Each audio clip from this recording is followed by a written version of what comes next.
Es tan fuerte la impresión que causa Xàbia en Joaquín Sorolla cuando el pintor llega a la ciudad el 7 de octubre de 1896, que siente la imperiosa necesidad de participar su entusiasmo a la esposa, que se ha quedado en Valencia, y no pudiendo esperar hasta la noche para escribir una carta, le manda un telegrama. Xàbia sublime, inmensa, lo mejor que conozco para pintar.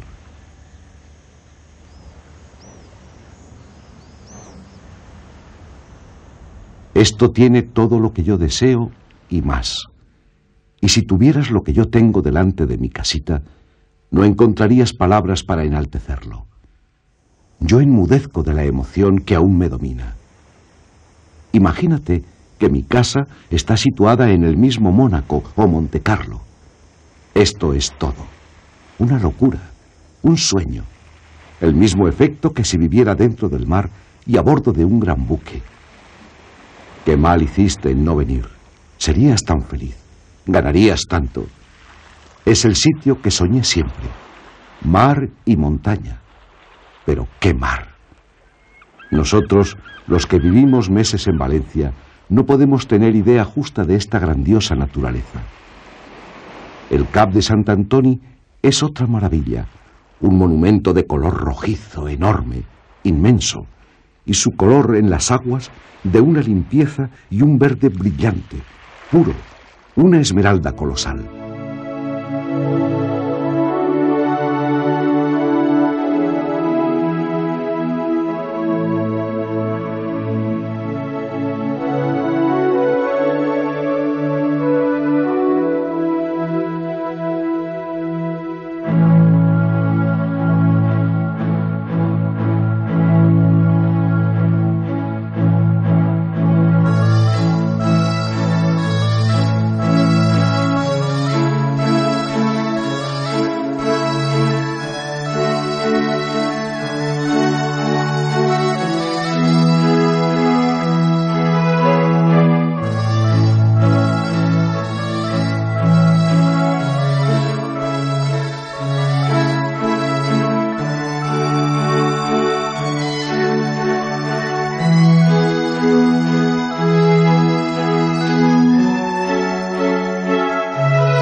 Xàbia, entre el Cap de la Nau, el extremo más oriental de las tierras valencianas, y el de Sant Antoni, se asoma al Mediterráneo a lo largo de 25 kilómetros de costa, en la que se alternan playas, calas y zonas rocosas, y tiene ancladas en sus tranquilas aguas dos islas, la del Portichol y la del Descubridor.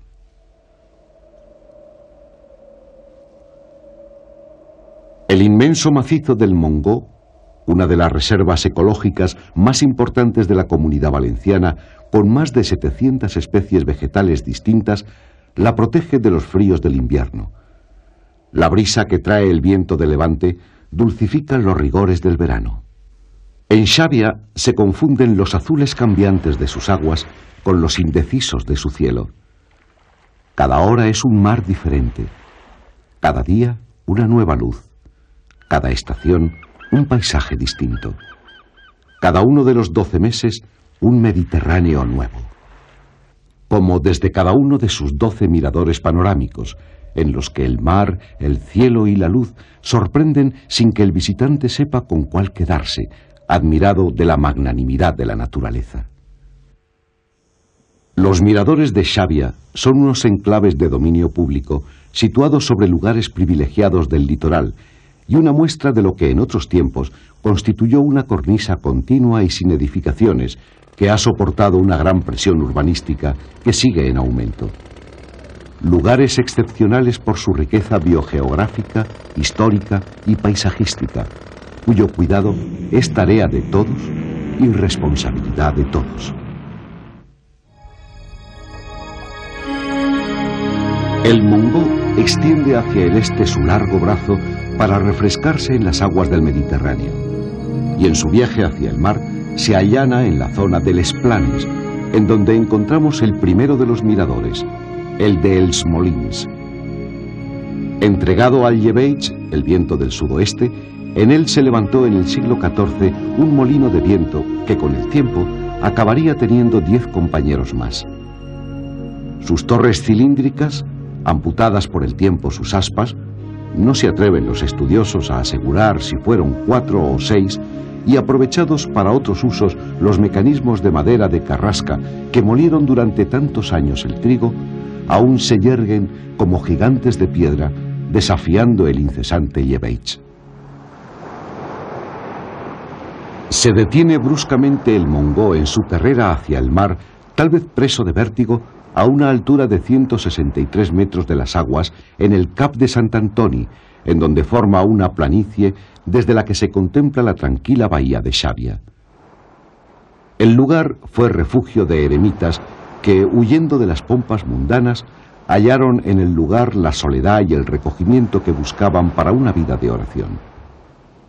Tomó su nombre el cabo de la ermita que en honor de Sant Antoni se construyó en el siglo XVI. Junto a ella, y para defensa contra las continuas incursiones de piratas norteafricanos, se erigió una de tantas torres de defensa que poblaron el litoral, torre que fue demolida a finales del pasado siglo cuando se construyó el actual faro.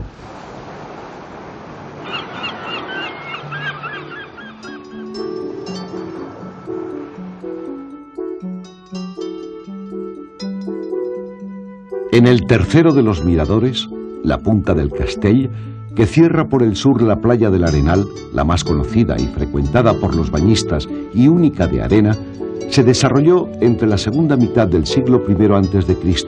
y el siglo VII de nuestra era, un asentamiento del que se conserva una gran balsa excavada en la roca, conocida como los Baños de la Reina.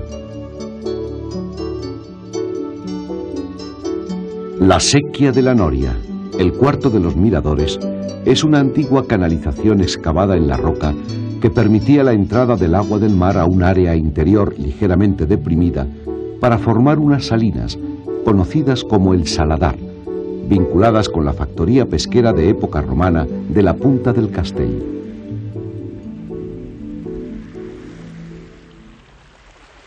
En el mirador de la Cala Blanca podemos ver el lugar en donde se utilizaba uno de los sistemas más tradicionales de la pesca del atún, el de la almadraba, consistente en encerrar a los peces en una gran red que se fijaba a tierra por un extremo, mientras el otro era sujetado por barcas en el mar.